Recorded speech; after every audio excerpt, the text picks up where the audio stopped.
When Dr. Julia Reynolds looked inside 82-year-old Frank's ear, she dropped the otoscope, literally dropped it.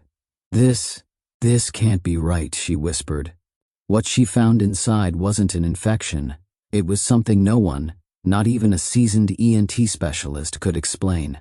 Pieces of his late wife's wedding ring, embedded inside his ear. If you think you've heard every kind of love story, think again. Stick around for one of the most emotional and disturbing true stories we've ever told. Subscribe now so you don't miss the ending. Dr. Rachel Monroe paused, her breath catching slightly as she peered deeper into the left ear canal of the unconscious elderly man lying motionless on the gurney. The beam from her otoscope flickered ever so slightly, like it too was unsure of what it was seeing.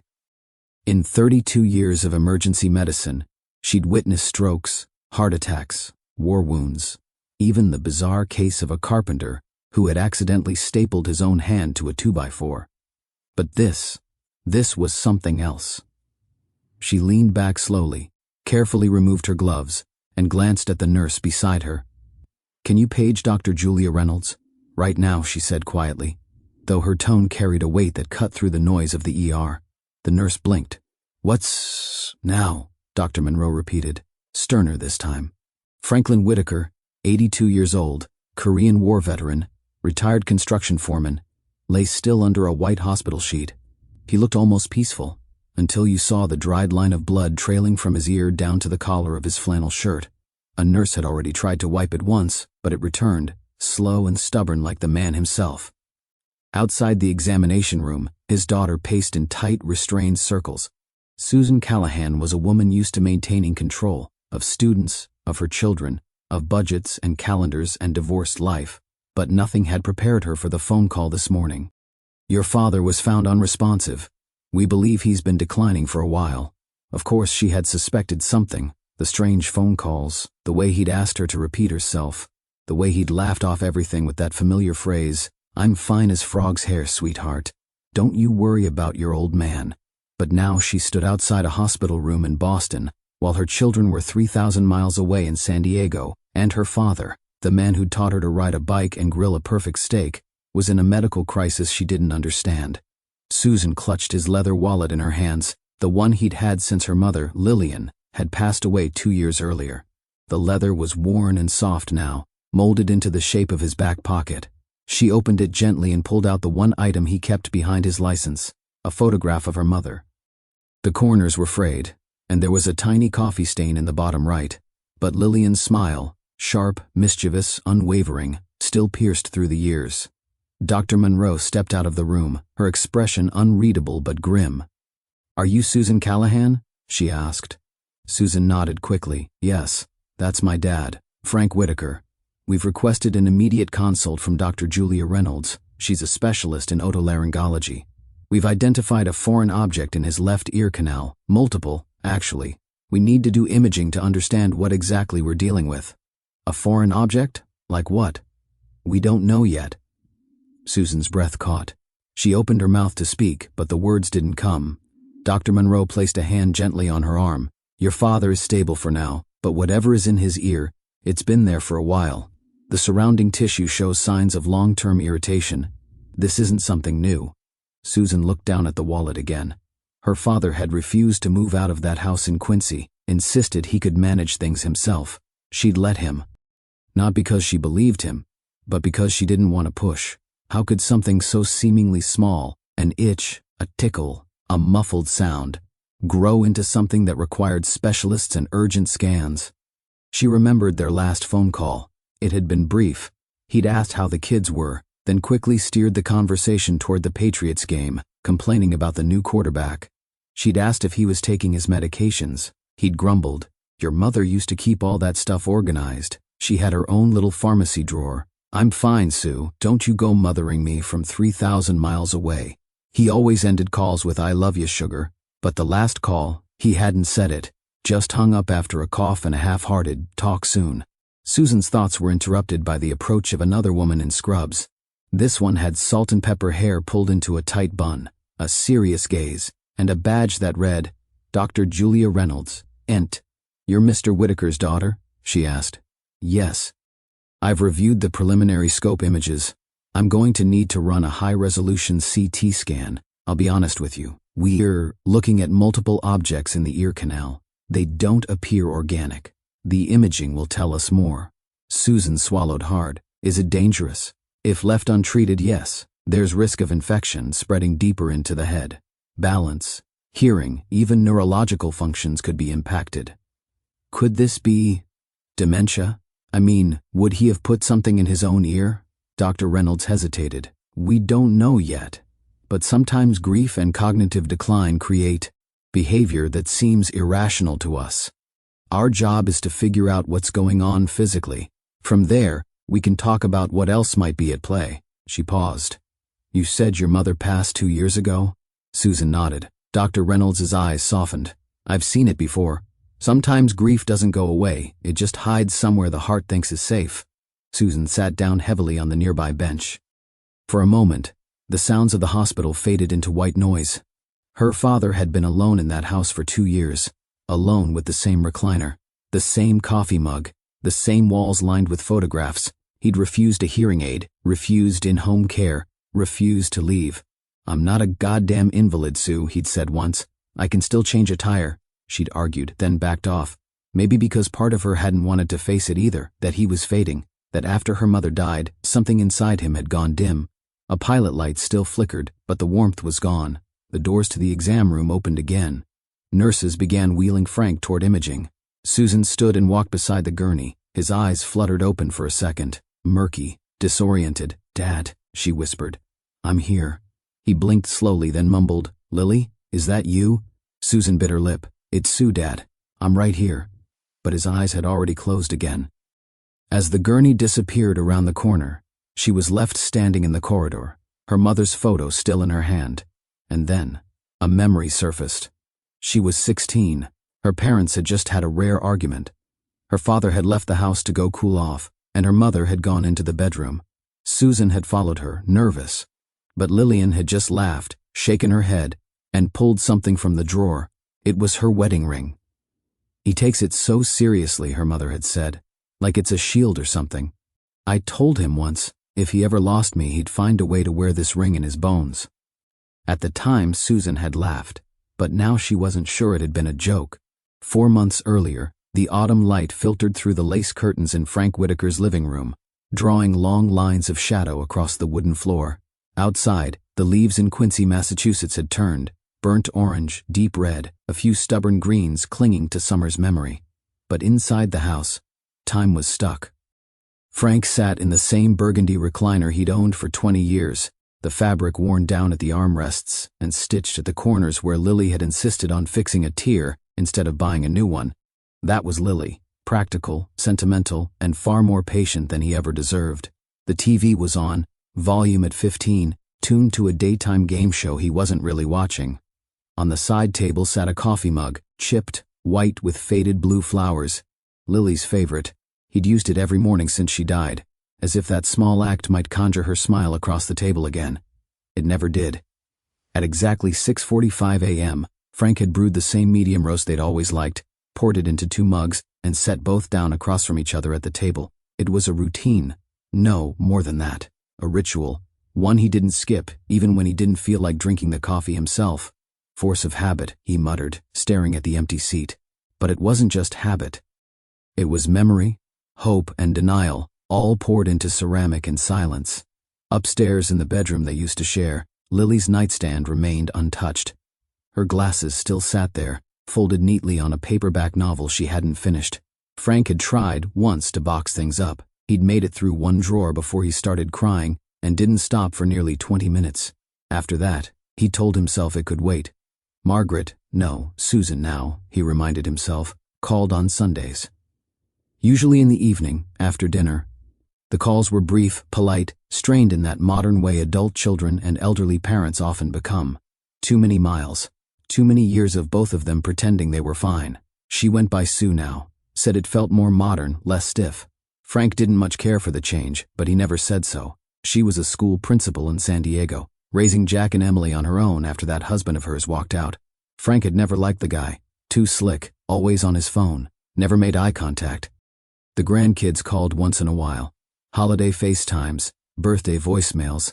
They were growing up with smartphones in their hands, and earbuds glued in, voices always half lost to some invisible world.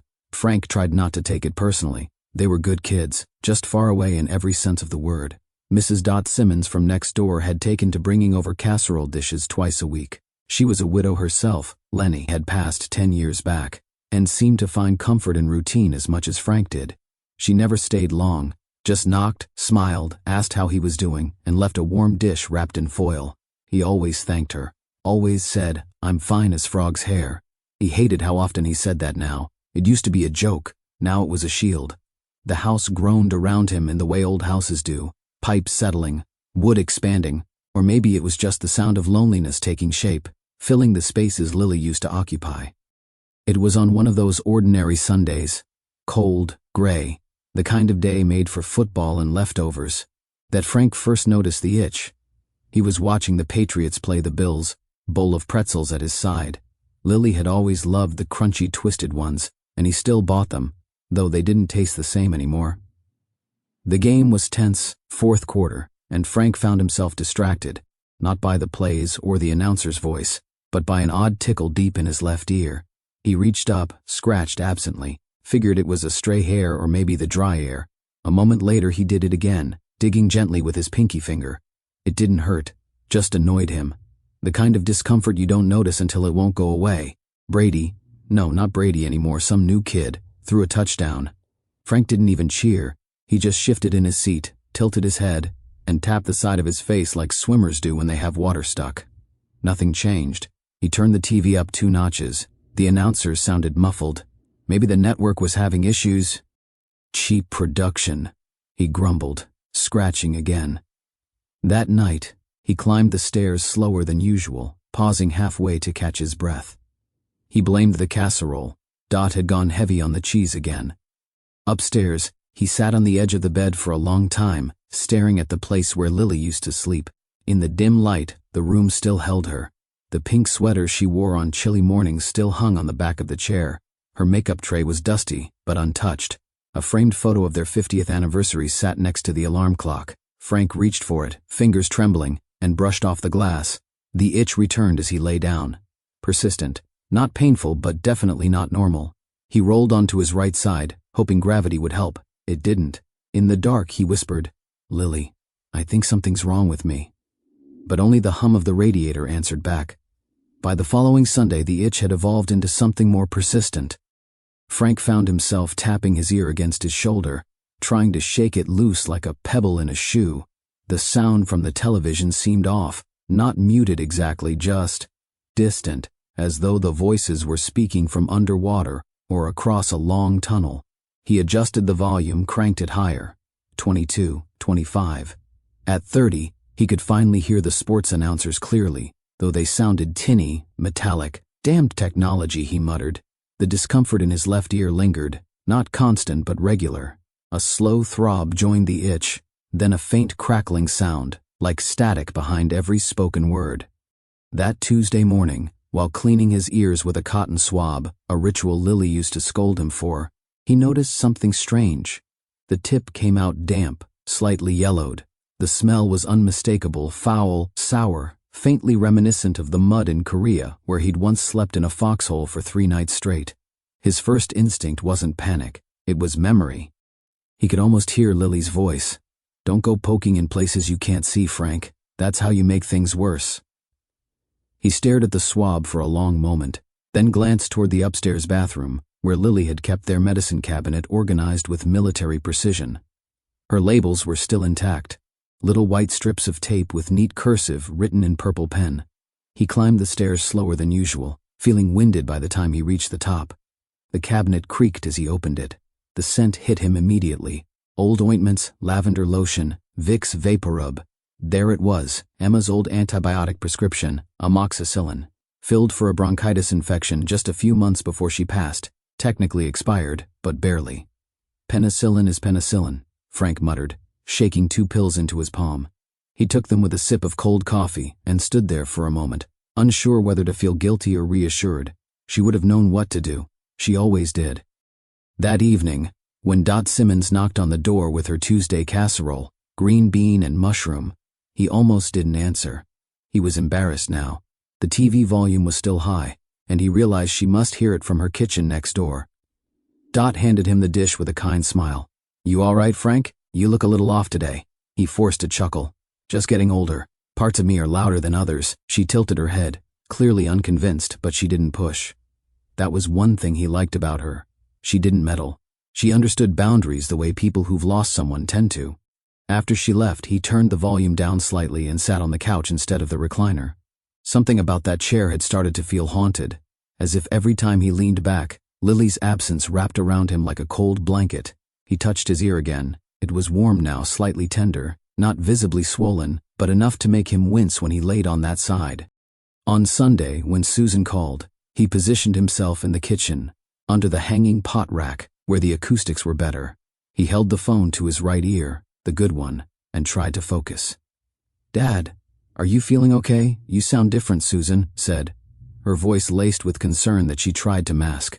"I'm fine as frog's hair, sugar," he replied quickly. "Just this old phone connection must be acting up again." "You sure? You didn't call me last week." "Must have slipped my mind. I've been working on a few things around the house." She sighed. "Dad, you know I worry. I don't want you falling or—" "Don't fuss, Sue. I'm not a child." There was silence on the line for a beat too long. He filled it. "How are the kids? Emily still playing that violin? Jack still chasing soccer balls?" It worked. She shifted into talking about her children, her job, the traffic in San Diego. He made the appropriate sounds. "Uh-huh. Wow, that's great," whenever the rhythm of her voice suggested a reaction was due. He couldn't make out every word, but after 70 years of conversation, he was good at pretending. When she brought up the possibility of visiting over the holidays, he deflected. "Flights are too expensive. You save your money, honey. I'll be just fine." The call ended with her promising to send pictures of the kids' Halloween costumes. He didn't tell her that even if she did, he probably wouldn't be able to see the screen well enough to tell who was who.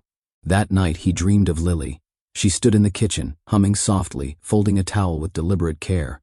Her back was turned, but he knew it was her. The curve of her spine, the slope of her shoulders. When she turned, her face was slightly blurred, like a photograph caught mid-shake. She said something he couldn't quite hear, something urgent.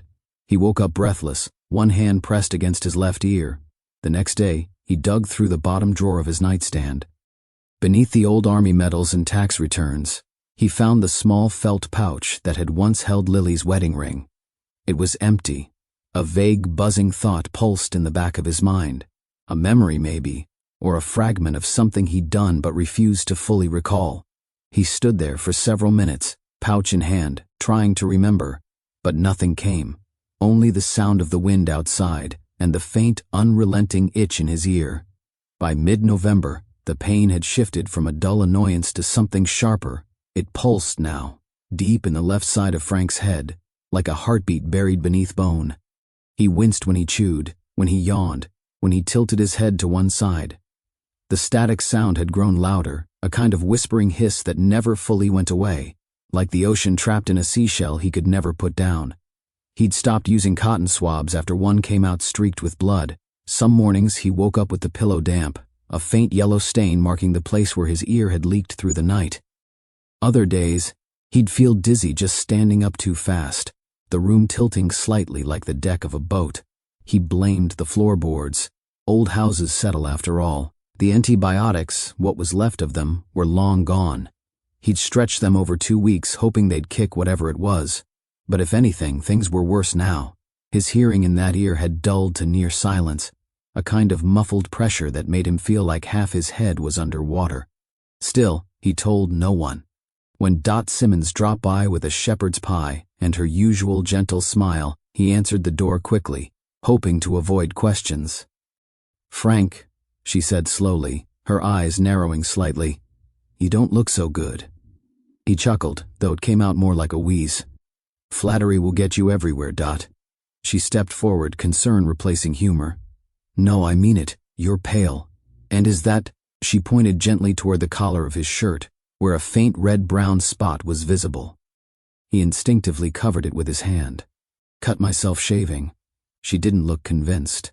"You want me to take a look?" "I've got it handled," he said firmly, taking the casserole. "Appreciate the meal. You spoil me." She hesitated, clearly torn between pushing and respecting his pride. In the end, she simply gave him a long look. "You know," she said, "Lenny used to hide things from me when he was sick, thought he was protecting me, but all it did was make me feel useless." Frank shifted his weight. The pain in his ear throbbed in response. "I'm not Lenny," he said quietly. "No," she said, "you're not." And then she turned and walked back to her porch, arms crossed against the cold. Inside, Frank sat down slowly, casserole forgotten on the counter. He closed his eyes and breathed through his mouth. The air felt thick in his lungs. That night, he dreamed of Lily again. She was in their old kitchen, humming the tune she used to hum when folding towels. But this time, she wasn't turning toward him. She just kept folding, towel after towel. Her face stayed hidden. He called out to her. "Lily?" She didn't respond. He reached out, but his hand passed through her like mist. He woke up with a start, heart pounding. The room was spinning slightly. His head throbbed. The side of his face felt warm and sticky. In the mirror, his reflection looked unfamiliar. The left side of his face seemed swollen, slightly drooped. His eye on that side was red-rimmed. His earlobe was tender to the touch and glistened with fresh discharge. He wanted to call Susan. He really did. But what would he say? That he'd ignored something for weeks? That he'd taken expired antibiotics like a fool? That he might have done something even worse that he couldn't fully remember?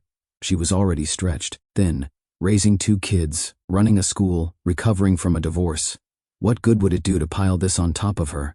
And maybe, just maybe, he could still handle it. He got dressed carefully, choosing a flannel shirt with a collar high enough to cover the stain. He turned the TV volume down, just in case Dot was listening through the walls. He practiced walking in straight lines across the kitchen. His balance wobbled, but he steadied himself by holding the counter. When the phone rang that evening, he let it go to voicemail. Then he played it back. Susan's voice filled the room, bright but tense. "Hey Dad, just checking in. You didn't pick up earlier. I sent a few pictures of the kids from Halloween. Jack was a baseball player. Emily went full witch with green paint and everything. Hope you got them. Call me tomorrow, okay? I love you." He replayed the message twice, not because he didn't hear her the first time, but because her voice, her actual voice, not the strained version he pretended to follow during phone calls, sounded more like Lily's than he remembered. That night, he whispered aloud to the empty room, "I'm still here. I'm still trying." But the room didn't answer. Only the hiss in his left ear did. Dot Simmons waited until Thursday evening before making the call. She debated it for 2 full days, back and forth in her mind, weighing Frank's pride against her growing sense of dread. But when she saw him that morning taking out the trash in his slippers, shuffling like he'd aged 10 years overnight, face pale and damp despite the cold, she knew something wasn't right. It wasn't just that he looked sick, it was the way he'd avoided her eyes, the way he'd turned the TV up so loud the whole block could hear it, the way he winced when the wind hit his ear.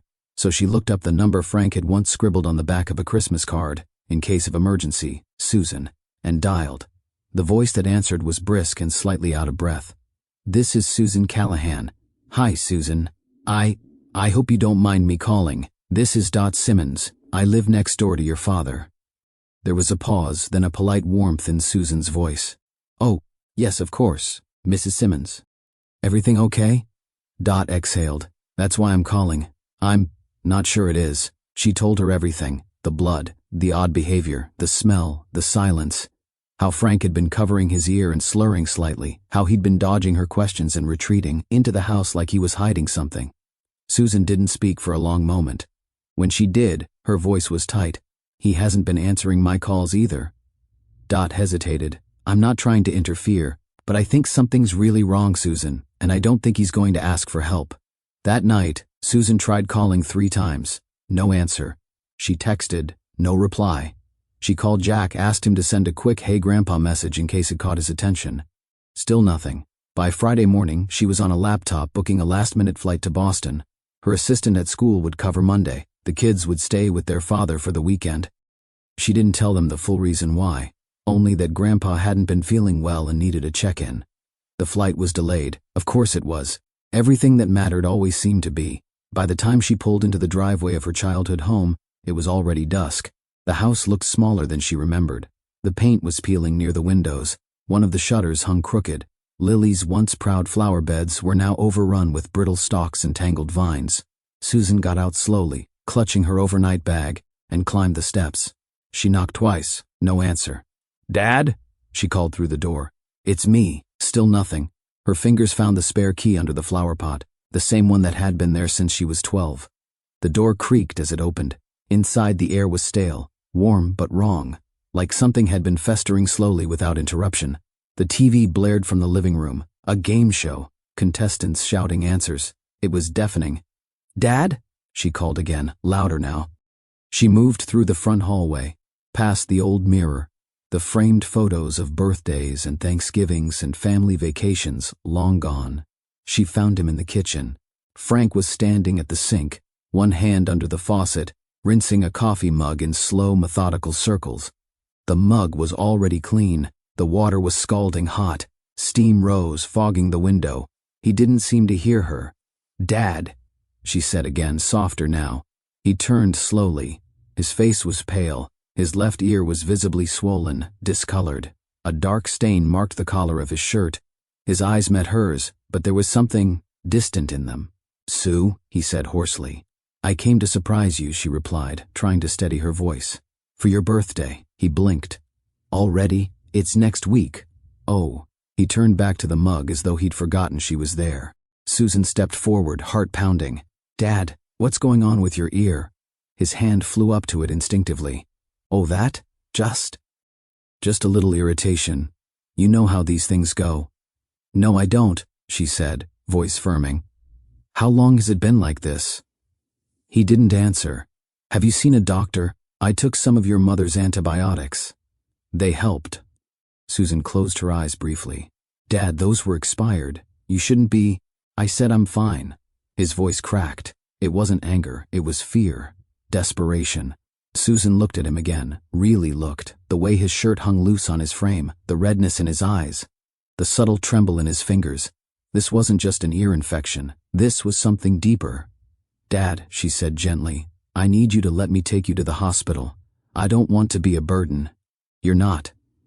He closed his eyes, shoulders sagging. "Your mother always said I was too stubborn for my own good." She was right. A long silence passed between them. Then he nodded, just once. "All right," he whispered. "Let's go." The emergency room at Boston Medical Center buzzed with the quiet chaos of a Friday night.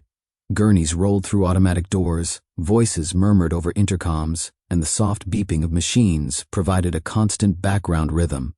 Susan held Frank's elbow as they stepped up to the triage nurse's station. "My dad's ear," she began. "There's swelling, discharge, possible bleeding. He's been disoriented. We need to see someone right away." The nurse, a sturdy woman with graying hair and a no-nonsense tone, glanced at Frank with practiced eyes. "How long has the swelling been going on?" Susan hesitated. Frank answered a few weeks. Susan cut in. "It's been longer, at least a month, maybe more. He hasn't been hearing well, he's had headaches, and he's been confused. He's not himself." The nurse wrote quickly, already motioning for a wheelchair. "We'll get him back for vitals and an evaluation. You can stay with him." They moved through a maze of hallways into an exam room partitioned off with curtains. Frank settled into the chair, eyes unfocused, mouth slightly open, as if trying to find words that refused to form. Dr. Julia Reynolds arrived 15 minutes later, a tall, composed woman in her late 40s with a crisp white coat and an air of quiet command. She offered a quick smile as she entered. "Mr. Callahan, I'm Dr. Reynolds. Let's see what's going on." Susan stood beside the exam table as Dr. Reynolds began her work, carefully inspecting Frank's ear with an otoscope. Her expression changed almost immediately. She leaned closer, then closer still. Her brows drew together. She set the scope down and reached for a second, more advanced otoscope with a fiber optic lens. The room dimmed slightly as she clicked on the specialized light. "Is something wrong?" Susan asked, her voice sharp. Dr. Reynolds didn't answer immediately. She moved carefully, tracing the contours of Frank's ear canal, her face growing more grave with each second. Then she sat back, removing her gloves. "I need to be honest with you," she said softly. "What I'm seeing is highly unusual. There are growths inside the canal, not just swelling but dark masses, irregular in shape. Some look metallic." Susan blinked. "Metallic? They don't look organic. I can't say more without imaging, but we need to run a CT scan right away, possibly an MRI." Frank shifted in the chair, groaning slightly. "I told you it was just infected," he muttered. Took some pills, it was going away. Then came back. Dr. Reynolds turned to him gently. Frank, did you put anything in your ear? Frank's eyes darted away. No, just tried to clean it out. Maybe used a Q-tip too deep. Susan stepped forward. He's been taking expired antibiotics. My mom's old meds. And he's been complaining of hearing problems since at least October, maybe longer. But he never told me. Dr. Reynolds nodded, typing into her tablet. We'll run a full blood panel. Start in 4th and I'll consult Ent. They may need to scope deeper under sedation. Susan's mouth felt dry. Do you think it could be cancer? Dr. Reynolds hesitated. It's not presenting like any tumor I've seen. That doesn't rule anything out. But this could also be a foreign body that's been lodged and caused a secondary infection. Susan turned to her father. Dad, please, is there anything you're not telling me? Frank didn't respond. His head drooped slightly to the right. His left hand twitched against the blanket. Susan looked at Dr. Reynolds in alarm. That's new. He wasn't like this earlier. The doctor leaned in, testing his grip, shining a light into his pupils. He's altered. Could be from the infection, or pain, or something neurological. We'll stabilize him and page ENT immediately. I'll make sure imaging is fast-tracked. As nurses returned with IV lines and a mobile monitor, Susan stepped back, her heart thudding wildly. She felt like she was watching everything from behind a sheet of glass. Unreality, surrealism. Her father, the man who taught her how to ride a bike, to balance a checkbook, to stand up for herself, was now slumped in a hospital chair, unaware of the storm that was building around him. A nurse brushed past her, whispering quietly to another staff member. Possible mass in the ear. Could be foreign object. Looks old. Maybe metal. The word echoed in Susan's mind like a gong. What the hell could be metal in his ear? Dr. Reynolds returned with a clipboard, but her face was unreadable. We're moving him for a CT now. I'll walk you through the results when they come in. Shouldn't take more than an hour. Susan nodded, following the gurney as they wheeled Frank down the corridor. She had 1,000 questions, 1,000 fears, but most of all she had one sickening, growing thought she couldn't shake. Whatever they found inside her father's ear was going to change everything. The CT scan took less than 15 minutes, but waiting for the results felt like an eternity. Susan sat in the hallway outside the imaging suite, her hands clenched tightly in her lap. Her phone buzzed a few times, texts from Jack and Emily, but she didn't look, not yet, not until she knew more. Dr. Reynolds returned with the scans loaded on a tablet, her face drawn tight. I'd like you to come with me, she said softly. We'll review this in private. Susan followed her into a small consultation room. The lights were low, the air sterile and cold. On the screen, the cross-section of Frank's skull rotated slowly, gray and white layers of bone, tissue, and shadowed voids. But something stood out, something unmistakably foreign. Dr. Reynolds pointed at the screen. There, she said. Inside the left ear canal. That's what we saw on the scope, but it's more extensive than we thought. The image revealed a cluster of irregular objects, some small, some nearly grape-sized, nestled deep in the ear canal, pressing dangerously close to the middle ear structures. Some appeared embedded. Some floated freely in the surrounding inflammation. They were dense, heavy, jagged. That's not tissue, Susan whispered. No, Dr. Reynolds replied. And it's not bone, or fungus, or calcification. She tapped again, zooming in. It's metal. Susan stared. Her mouth opened but no sound came out. These pieces have density readings consistent with precious metals, gold, possibly platinum. There are 4 large fragments and several smaller ones. One seems lodged against the eardrum. Another is almost penetrating the bony wall between the ear canal and the mastoid. What does that mean? If it breaches the bone, the infection could spread to the brain. Susan clutched the arm of the chair. Are you telling me he could die from this? If we don't remove it soon, yes. Dr. Reynolds paused, then brought up another screen, a still photo from the high-definition camera used during Frank's initial scope. It showed one of the largest fragments up close.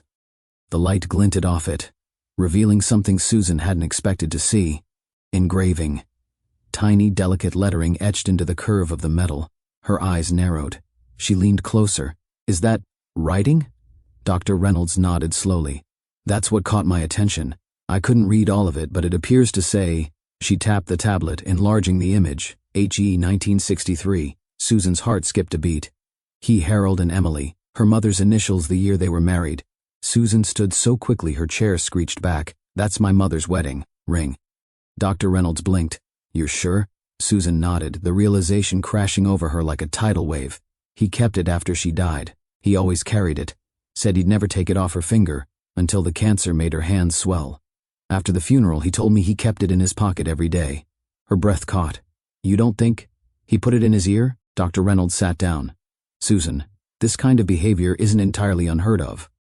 In elderly patients experiencing grief, dementia, or trauma, we sometimes see self-insertion of objects, especially if they hold deep emotional meaning. But why? Why would he do that? Because he wanted to be close to her, the doctor said gently, and his mind may have found a way that bypassed logic. Susan collapsed into the chair, covering her face with both hands. The grief, the loneliness, the confusion, it all made a terrible kind of sense now. Dr. Reynolds placed a hand on her shoulder. We'll schedule surgery as soon as we can. We'll need to remove the fragments under general anesthesia. It's a delicate procedure. We'll be operating near nerves and blood vessels. But I've called in a specialist from ENT, Dr. Rachel Monroe. She'll take the lead. Susan nodded through her tears. Is it too late to stop the damage? I wish I could say no, Dr. Reynolds said quietly. But the auditory nerve has already sustained trauma. There's a good chance his hearing in that ear is permanently lost. What we're fighting now is the spread of infection and the cognitive implications. You mean dementia? Dr. Reynolds didn't answer right away. That's something we'll evaluate post-op. But yes, it's very likely he's experiencing some form of cognitive decline, and this incident may only be the first sign. Susan stood again, walking to the small window and staring out at the city lights. She remembered the last time she saw her father cry. It was at her mother's graveside, the day he whispered, "Don't worry, Em, I'm not going anywhere. I'll keep you close." She thought he meant emotionally. She hadn't imagined he'd mean it literally. She turned back to the doctor. What happens now? We prep for surgery. Early tomorrow morning. I'd suggest you call any family that might want to be here. Susan swallowed hard. She didn't know what scared her more. The thought of losing her father in the operating room. Or finding out that the man who raised her, protected her, guided her, was slowly slipping away, piece by piece, into a world of grief and shadows that no one could reach. Frank woke slowly, groggy and blinking against the sharp fluorescent lights overhead. For a long time, he couldn't place where he was. The ceiling tiles blurred. The sterile smell in the air poked at something familiar, but distant. Machines beeped softly in the background, and a soft hum vibrated beneath him. "Dad?" Susan's voice was gentle but strained. She leaned over his bedside, her eyes red-rimmed and weary. "Hey, sweetheart," he rasped, his throat dry as dust. "What time is it?" "Almost midnight." He glanced toward the dark window, then frowned. "Why's it so cold in here? You're in the hospital, Dad. You've been here since yesterday." Frank's brow creased. "Hospital? What for?" Susan hesitated. "Do you remember having pain in your ear?"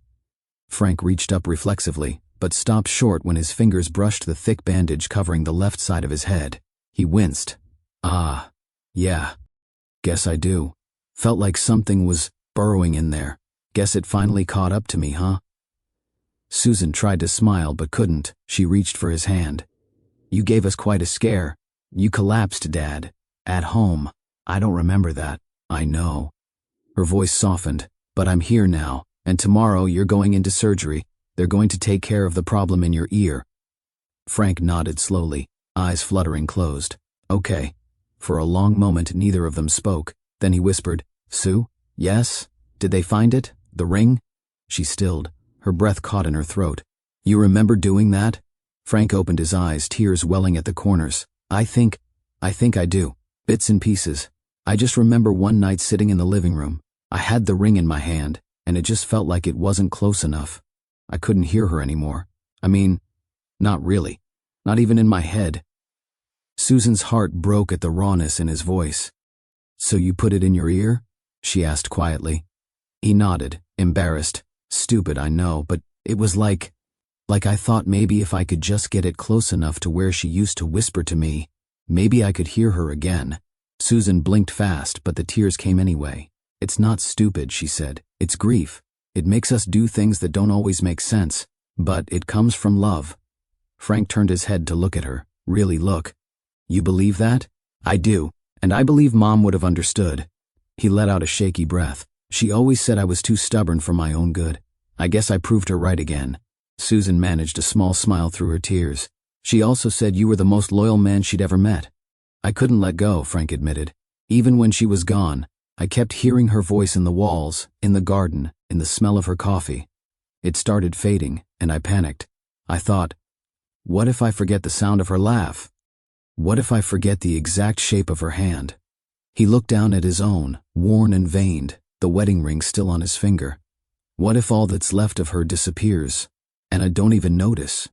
Susan leaned forward, cupping his hand in both of hers. She's not disappearing, Dad. Not from you, not from me, not from Emily and Jack. I feel like I'm losing pieces of myself, he said. Not just memories of her, but parts of me too. I get confused. I forget where I put things. Some mornings I can't remember if I've taken my pills or not. Yesterday, I found myself standing in the hallway staring at the thermostat for 10 minutes. Couldn't remember what I was doing there. Susan exhaled slowly, her grip tightening. Why didn't you tell me? Because you were going through your own storm, Frank said gently. Divorce, the kids, school, your life is loud. I didn't want to add more noise. You're my father, Susan said, her voice breaking. You're allowed to need help. You gave me your whole life, and I couldn't even hear the warning signs. You're here now, Frank whispered. The two sat in silence as the beeping of the machines ticked off seconds like an old clock. After a while, Frank said softly, Did I ever tell you about the letters? What letters? Your mom's. After she passed, I started finding them, tucked in drawers, slipped between the pages of books. Notes she wrote to me, dated years back, like little time bombs of love. Susan felt her heart swell. I didn't know. I think there are more, he said, but I got too tired to look. Or maybe I was afraid to find the last one. Susan stood and bent over to kiss his forehead. Then after this surgery, we'll look together. Frank gave a faint smile. She always said you had her spirit. I had both of yours, Susan whispered. He closed his eyes again, this time with peace behind the lids. And for the first time in a long time, Susan didn't feel like she was losing him. She felt like maybe, just maybe, they were finding each other again. At 5:12 a.m., the hallway outside room 702 echoed faintly with the soft whir of wheels and the clipped steps of nurses preparing for the day's first surgeries. The air had a different weight to it now, a kind of anticipation that made even the hospital's recycled oxygen feel colder. Susan stood beside her father's hospital bed, watching the stillness of his face as he slept. She hadn't slept a minute, not really. The recliner chair she had spent the night in had left a dull ache in her lower back, but it was nothing compared to the ache in her chest. A soft knock on the door broke the silence. Dr. Rachel Monroe stepped inside, her presence calm and composed. Her surgical scrubs were a deep navy blue, and a clipboard rested neatly in her arms. Good morning, she said gently. It's time. Susan nodded, brushing a hand over Frank's thinning hair. Dad, it's time to wake up. Frank stirred, opening one eye, then the other. For a moment he looked disoriented. Then he focused on her face and nodded. Let's get this show on the road, he mumbled, his voice gravelly with sleep. Within minutes, 2 orderlies arrived to help ready the gurney. Frank winced slightly as they adjusted the IV tubing and checked the monitors. His vitals were stable, though the tension in his jaw betrayed the fear he wasn't voicing. As they wheeled him out of the room, Susan followed closely, one hand resting on the rail of the gurney. The hallway was quiet, lined with pale blue doors and buzzing overhead lights that flickered slightly as they passed. Frank turned his head toward her, managing a weak smile. You remember when you got your wisdom teeth pulled? You cried for 20 minutes because you thought they stole your jaw. Susan laughed through her tears. You told me they were going to install a metal plate to replace the bone. I did, he chuckled. And you believed me. They reached the surgical prep area, a sterile room filled with machines, stainless steel trays, and a cold metallic smell that clung to everything. The atmosphere shifted. A nurse checked Frank's wristband. Another adjusted his oxygen level. The anesthesiologist, Dr. Harris, introduced himself, explaining the medications, the sensations Frank might feel as he drifted off. Dr. Monroe stood at the foot of the bed, her voice clear and warm. Mr. Sullivan, we'll begin with general anesthesia, then use local numbing as needed. The procedure should take about 3 to 4 hours. Frank nodded. Will I hear anything while I'm out? Only your dreams, she said. Let's hope they're good ones. Susan stepped forward, placing her hand on his. I'll be right outside the whole time, she promised. Frank squeezed her hand, his fingers colder than she remembered. You know, I used to think dying was the scariest part of getting old. But it's not. She blinked back fresh tears. What is? Being forgotten? Susan leaned closer. You'll never be forgotten. Not by me. Not by Emily. Not by Jack. You've built a life that ripples through everything we do. Frank looked at her for a long time, then nodded slowly. Good. That's enough then. The nurse handed him a small oxygen mask. Take deep breaths now, Mr. Sullivan. As the anesthesia began to course through his veins, Frank's eyes fluttered. His grip loosened. Just before the drugs pulled him under, he whispered something so soft, Susan almost missed it. Don't go too far ahead. Susan's breath caught. Dr. Monroe paused. What did he say? Emma, Susan murmured. He's talking to my mom. The surgical team didn't comment, but the air shifted slightly, like someone unseen had just entered, or left, the room. Frank's eyes finally closed, his breathing slowing. The machines beeped steadily. The team went into motion, rolling him gently into the operating theater. Susan stood alone now, holding the hospital blanket he'd left behind. She didn't know whether that whisper was the anesthesia talking, or something deeper. But in that moment, she felt her mother close by, so close she could almost smell her lilac perfume. A presence, a warmth. And for the first time since she arrived in Boston, Susan wasn't afraid. The waiting room outside the surgical ward was cold, despite the soft beige walls and the artificial plants trying their best to imitate warmth. A digital clock above the flat-screen television ticked with an indifferent rhythm, 6:12 a.m. Susan sat near the window, coffee in hand, bitter, stale, and lukewarm, but she welcomed its distraction. Outside, snow was beginning to dust the sidewalks, settling softly over Boston like a silent witness to everything she feared. She hadn't meant to cry again, but her fingers trembled around the styrofoam cup, and her eyes stung with exhaustion. Frank had been in surgery for over 30 minutes. Dr. Monroe had said 3 to 4 hours, maybe longer. Still, every minute felt like an hour now. There were other people in the waiting room. A middle-aged man in a Red Sox hoodie sat across from her, chewing his lip, rocking back and forth with nervous energy. An older woman with oxygen tubing tucked behind her ears stared blankly at the floor tiles. A young couple in matching fleece jackets whispered in Spanish, their hands clasped tightly together. Each of them carried a different burden, but the silence made them kin. Susan pulled out her phone, her thumbs hovering over the screen. After a moment, she tapped the contact labeled Emily. The phone rang once, twice, then picked up. Mom? Emily's voice was still laced with sleep. Susan blinked fast. Hi, sweetie. I hope I didn't wake you. It's okay. I set my alarm just in case you called. Is Grandpa? He's in surgery. They took him in about 45 minutes ago. Dr. Monroe said everything's on track so far, but her voice cracked before she could finish the sentence. There was a long pause. Are you okay, Mom? No, Susan admitted, but I will be. Eventually. Emily was quiet for a moment, then said, I was looking at those photos of Grandpa and Grandma from the lake house, the ones where he's grilling and she's making faces behind him. Susan laughed through her tears. She always said he took himself too seriously. He doesn't look serious now, Emily said softly. He looks in love. It's like you can see it in every picture. Susan nodded, her voice lowering. He was. He still is. They both let the silence stretch. Finally, Susan asked, How's Jack doing? He's worried but pretending not to be. He made Grandpa a card, drew a cartoon of Grandpa fishing in heaven, and Grandma yelling at him to take off his muddy boots. Susan exhaled a laugh, pressing the cup to her lips. Do you think he's going to be okay? Emily asked. Susan's throat closed. I don't know. I want to believe so. Emily's voice softened, losing some of its teenage irony. Mom, I can come. I can be there tonight if you need me. Susan's eyes filled again. No, baby. Stay put for now. We'll see what happens today, but thank you. That means more than you know. After they said goodbye, Susan lowered the phone to her lap and stared out the window. A plow truck passed slowly, scattering salt behind it like breadcrumbs for lost travelers. She tried to remember the last time she'd sat this still, this long. It had to have been when Emma was dying. Those hospital chairs, the smells, the metallic taste of waiting. It was all coming back now, and with it came the guilt. She should have been there more. She should have seen it sooner. Her father, alone in that house, slowly unraveling while she chased deadlines and carpool schedules 3,000 miles away. A nurse stepped briefly into the waiting room, calling someone else's name.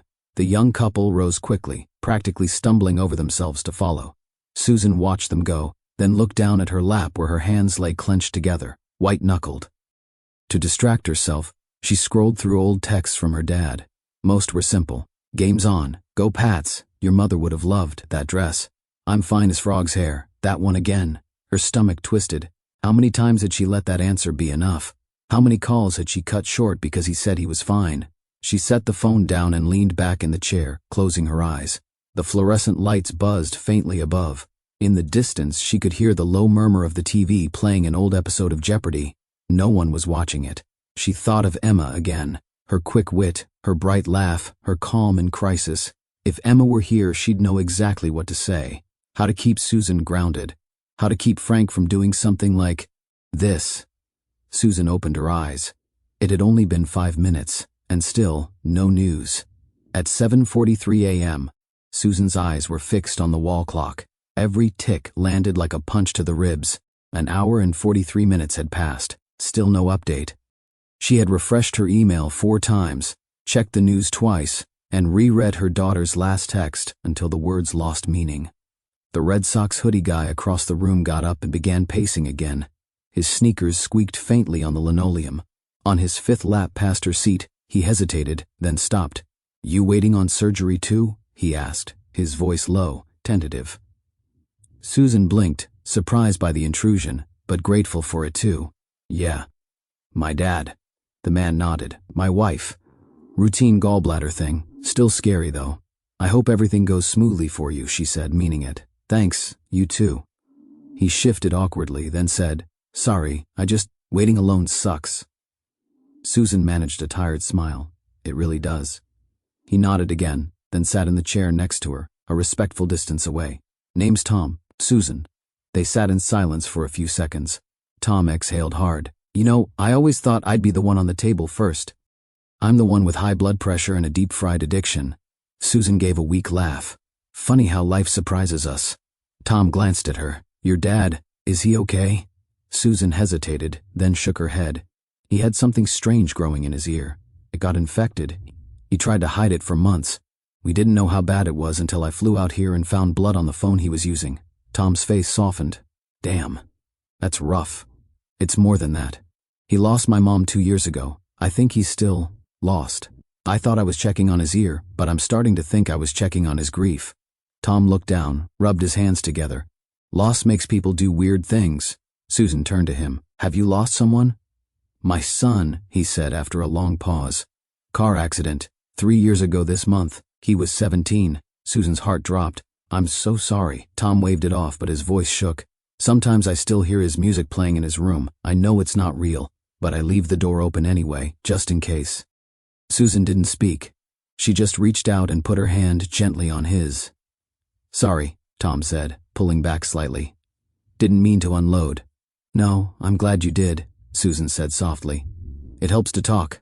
Otherwise it all builds up and eats you alive." He nodded. "Exactly."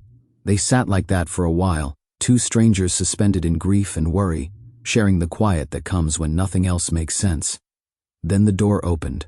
Dr. Monroe stepped in. She was still in scrubs, her hair tied back beneath a surgical cap, her expression unreadable. Susan's stomach dropped.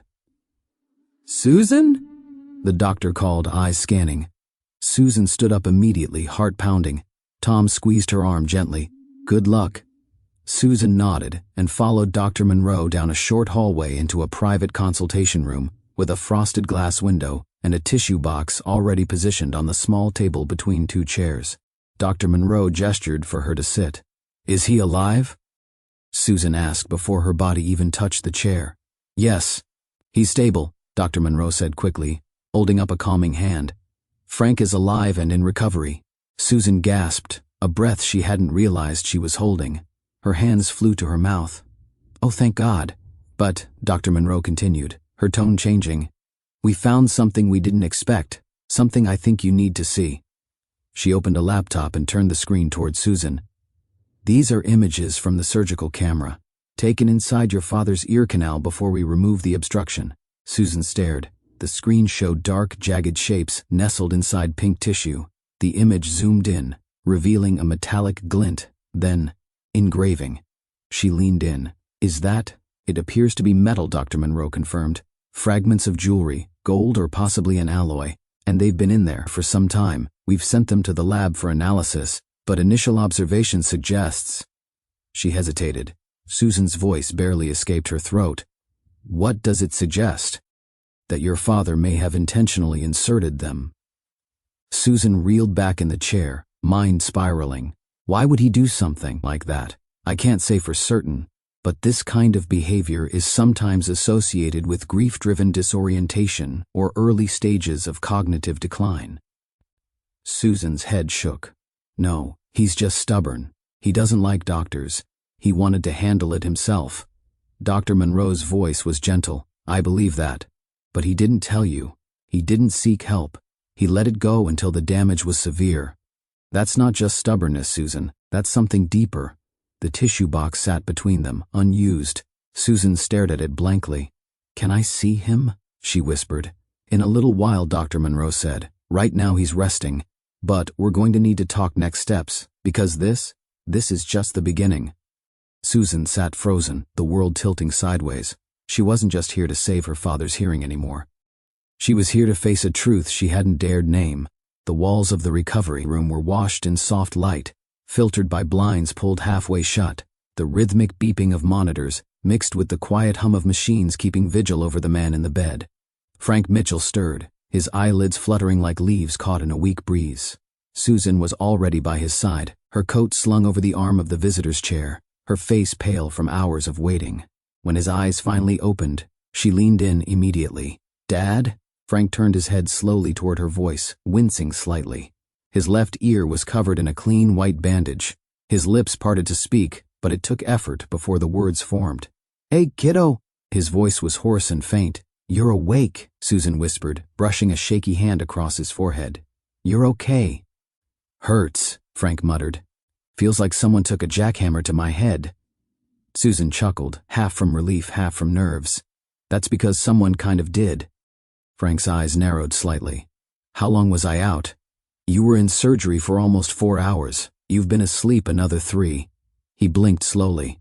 3 hours. Damn. Did the Pats win? Susan gave a soft laugh, her throat tight. Dad, it's not game day. Could have fooled me, he muttered. Feels like I got tackled.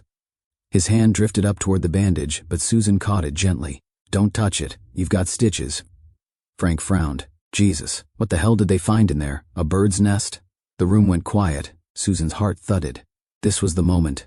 She didn't want to do it here, like this, while he was weak, groggy, defenseless. But there was no way around it. She sat down on the edge of the bed, still holding his hand. Dad, listen, I need to tell you something. It's about what they found during surgery. Frank's brow furrowed. Don't sugarcoat it. Give it to me straight. They didn't find a tumor, she began, her voice trembling. They didn't find a growth. Or infection. Well, not just infection. Frank looked confused. Then what the hell? They found metal, Susan said. Tiny pieces of metal. From a ring. He stared at her. A ring, Dad, she said again. Specifically, Mom's wedding ring. They think it was broken up and inserted. Frank blinked slowly, his face clouding with disbelief. That's not funny, he said finally, voice low. I'm not joking. He stared at the ceiling for a long time, his breathing shallow. That's impossible. They showed me pictures, Susan said, voice cracking. The engraving was still visible. The year. Your initials. It was Mom's ring. The one you carried in your pocket. Frank's mouth opened slightly, then closed again. He looked like a man trying to wake from a nightmare that refused to end. I didn't do that, he said quietly. Why would I do that? I don't know, Susan said, squeezing his hand. But they think maybe you didn't mean to. Or maybe you don't remember. Frank pulled his hand away and turned his face to the side, away from her. Dad. Silence stretched between them, broken only by the beeping of machines. Finally Frank spoke, his voice barely audible. I've been having moments, Susan. Little things I couldn't explain, forgetting why I went into a room, thinking I'd taken my pills when I hadn't. Or the opposite. But this is something else. Susan's throat tightened. You never mentioned any of that. I didn't want to scare you. You didn't want to scare me? She repeated, almost laughing. Dad, you nearly died. You could have gone deaf. You could have— I know, he said, and his voice broke. That stopped her. He turned back toward her slowly, tears pooling at the corners of his eyes. I miss her so much, he whispered. Every damn day. I thought I was doing okay, but sometimes I hear her voice in the other room. I think I smell her perfume. I thought I was holding it together. But if I did that? If I put that ring inside me— Susan wiped her eyes. You were trying to keep her close. That's what the doctor thinks. Frank let out a slow breath, as though deflating. I didn't even know I was falling apart. We never do, Susan said, stroking his hand again. Until something breaks. They sat in silence for a moment, grief and fear binding them together like the strands of a fraying rope. Do you hate me for this? Frank asked, barely above a whisper. No, Susan said. God, no. I just want to help you. Whatever this is, grief, memory, something more, we'll face it together. Frank looked at her, his eyes heavy with guilt and love and something deeper. Resignation. I think something's wrong with my mind, Susan, he said softly. She squeezed his hand. Then we'll figure it out, one step at a time. 2 days later, Frank was wheeled down a long hallway, flanked by sterile walls and quiet nurses, into a different kind of room. One without machines or IV poles, but no less intimidating. Susan walked beside him, clutching his chart and a clipboard filled with insurance documents she hadn't had time to finish reading. This is just a consultation, right? Frank asked, his voice uncertain. Susan nodded, but her face betrayed the weight behind the meeting. Dr. Reynolds just wants to get a sense of how your memory's holding up. That's all. Frank sighed, resting his hands in his lap. Feels like they're prepping me for the loony bin. No one's saying that, Susan said gently. They just want to help us understand what's happening. Us? He murmured, eyes fixed on the ceiling tiles above him. Dr. Julia Reynolds entered with a quiet smile. She looked to be in her mid-50s, with kind eyes and an energy that radiated calm authority. She shook Frank's hand and turned to Susan. Miss Johnson, would you mind stepping out for just a bit? I'd like to speak to your father privately before we debrief together. Susan hesitated. Of course.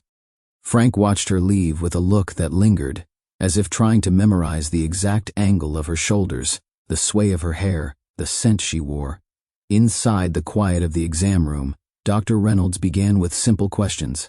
His name, his date of birth, the president, the day of the week, what season it was. Frank answered most of them, but when she asked what he'd had for breakfast or how many grandchildren he had, he stumbled. I know I should know that, he muttered, frustrated. I do know it, it's just not there right now. Dr. Reynolds remained calm, jotting notes, nodding. That's okay, let's try a few memory games. I'll say a list of 5 words and I want you to repeat them back to me. 20 minutes passed, then 30. When Susan was invited back in, Frank looked tired, more tired than she had seen him since the surgery.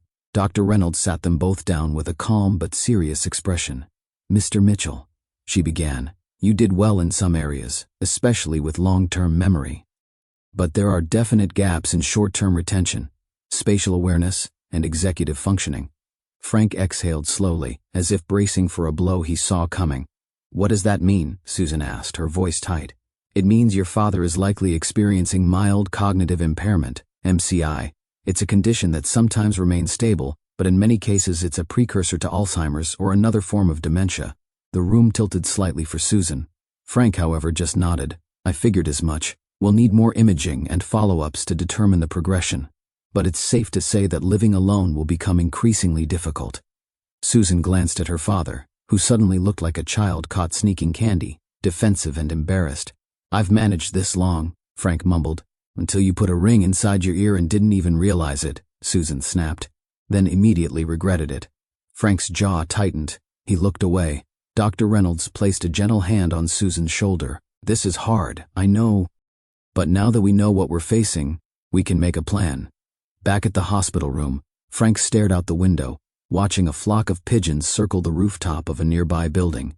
Did I ruin everything? He asked softly. No, Susan said, sitting beside him.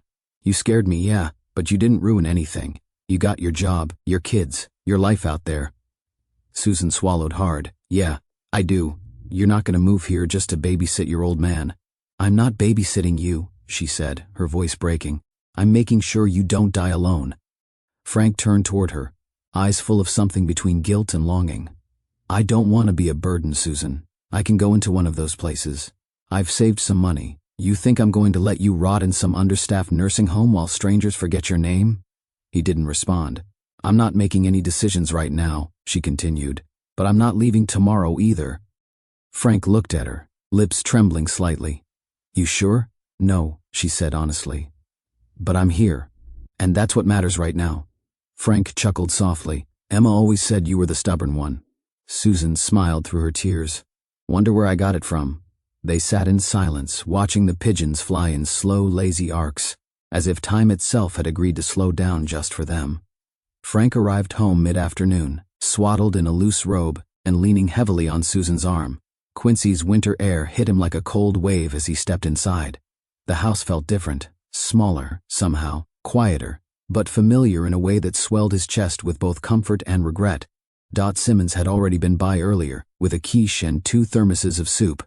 She'd apologetically joked that she considered something stronger, but thought he'd appreciate soup most. Frank had nodded, silent tears glinting briefly in his eyes, and murmured, Your kindness keeps me warm, Dot. Now, as he shuffled through the front hall, the floorboards squeaked beneath his slippers. Susan closed the door gently behind him. They entered the living room. The TV was off. The recliner sat quiet, a throw blanket draped across its back like an arm resting on grief. On the side table, that chipped blue-flowered mug sat next to 2 new tins of Lifesavers, mint and cinnamon, his silent admission that comfort tastes like mint and expiration dates. Susan handed him a cup of tea while she organized pillows and blankets on the couch. She traced a path around the room with her eyes, Emma's favorite photo frames, the clock stopped at 6:23 p.m., and the bookshelf still carefully arranged, half her books, half his. I brought Mr. Henderson's number, she said softly. Remember? The handyman you called when the faucet got stuck. Frank's hand trembled slightly as he took the tea. Yeah, I think I might need his help getting a ramp built by the side door, she continued, and maybe check the heater again. It hates winter. He nodded, swallowing back a lump of emotion. Later that afternoon, after Susan tucked him on the couch with a blanket, and after the physical therapist had shown him how to steady himself without help, they began the search. Where do you want to start? Susan asked. Frank closed his eyes, listening to the quiet hum of the hospital monitor, now replaced by the washer pulsing gently in the back, the hum of a distant airplane, and the faint hiss of the refrigerator. He sat up slightly, breathing in. Upstairs, he finally said. I found the first one there. They climbed the stairs slowly, each step groaned with memory. Susan stopped to steady herself up the middle, Frank said in a whisper. By Mary's picture. Mary had been their neighbor, Lily's close friend who'd passed away 3 years before. They reached Lily's nightstand. Susan pulled open the top drawer, which held forgotten tissues, 2 flashlights, and an old paperback thriller. At the back, under a stack of raffle tickets, was a small yellowed envelope with tidy handwriting. Susan, if you're reading this, I've left more. Susan gasped. Typing didn't even occur to her. She carefully lifted the envelope and tucked it into her pocket. What's it say? Frank asked softly. Susan looked up at him, breathless. It's from your mom. He closed his eyes, silent for a long moment. Then he took a deep breath. I always knew I'd find them someday, he said quietly. Moving slowly, Susan opened the second drawer in the nightstand. There, inside a beaten wooden box lined with purple velvet, was another letter. This one had tiny pressed flowers attached to the envelope. She held it up. For the night you feel lost, she read, her voice breaking. Frank brushed his hand along her back. She never said what it meant. Susan opened it gently, reading aloud. My love, if ever you feel the world slipping its hold on you, know that I am there, in the rustle of the leaves, the taste of early morning coffee, and in every heartbeat you've carried. Keep going, old soldier. I'm listening. Tears streamed both their faces. Frank bent forward, closure and longing warring in his expression. Susan kissed his cheek. I've got them, Dad. We're not done yet. He nodded, closing his eyes. Later, as he rested, Susan started searching for the third letter, the coffee table, the oven door, the framed anniversary photo. Empty. She moved into the kitchen.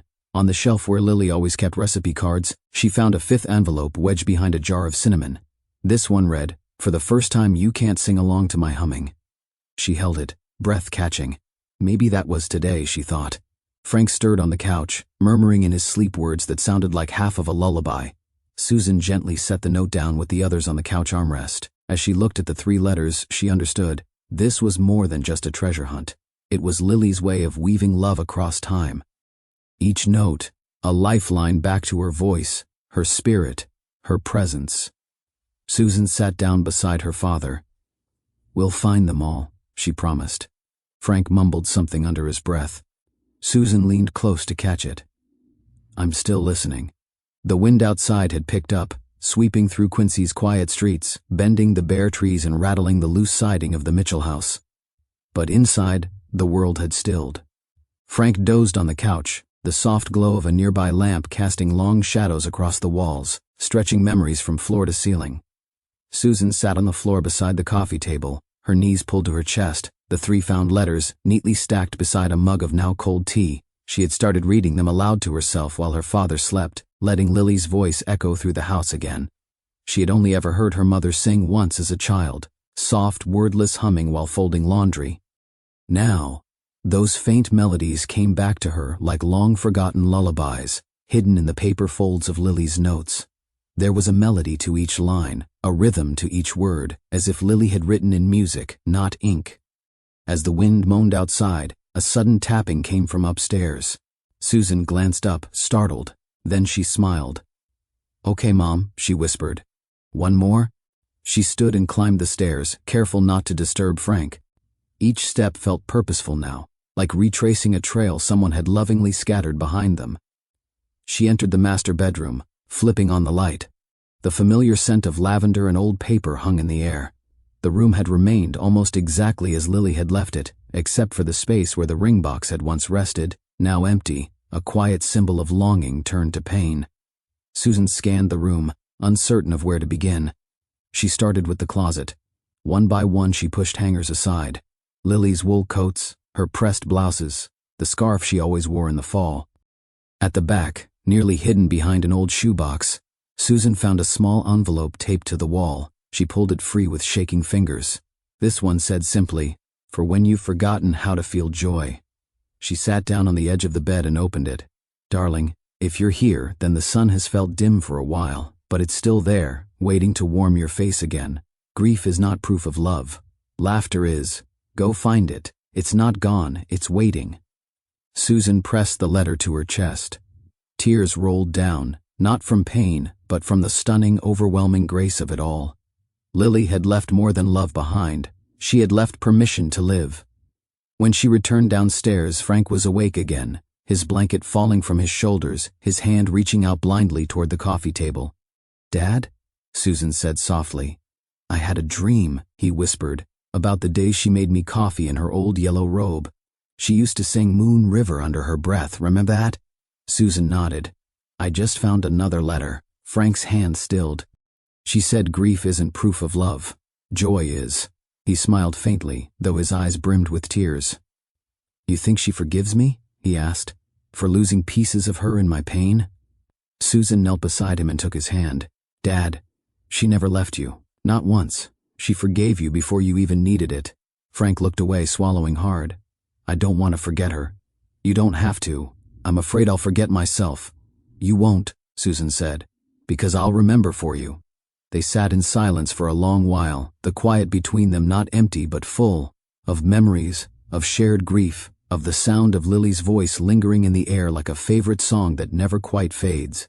Later, as the night deepened, Susan tucked her father in again. He was too tired to protest now. His body was healing slowly, his mind beginning to accept what his heart had always known, that love, no matter how desperate or broken, leaves something behind. Susan returned to the living room, pulling out an old photo album. She began flipping through pages of time. Lily and Frank's wedding day, her own childhood birthdays, Sunday dinners with laughter loud enough to shake the windows. Then she paused on a photo of Lily sitting on the front porch, a book in her lap, her eyes lifted towards something Susan couldn't see. The wind had blown her hair across her cheek, and the moment had frozen in time, poised, radiant, alive. Susan pulled a sticky note from the drawer and wrote, "Still listening." She placed it on the back of the photo and slid it into the frame above the mantel. The fire in the hearth crackled low, the only sound in the room now. In the morning they would call Dr. Monroe again, schedule the cognitive evaluation, begin the next part of their journey. There would be appointments, therapy, choices, hard days ahead. But tonight, the house was still. And in the stillness, Lily was everywhere. Sometimes love doesn't fade. It hides, in letters, in old photo frames, even in the silence of an empty room. Frank's story isn't just about grief. It's about how far we're willing to go to keep someone close, even when they're gone. And maybe, just maybe, some voices don't need ears to be heard, just a heart that's still listening. What would you do if you found a letter from someone you've lost, hidden for you to discover years later?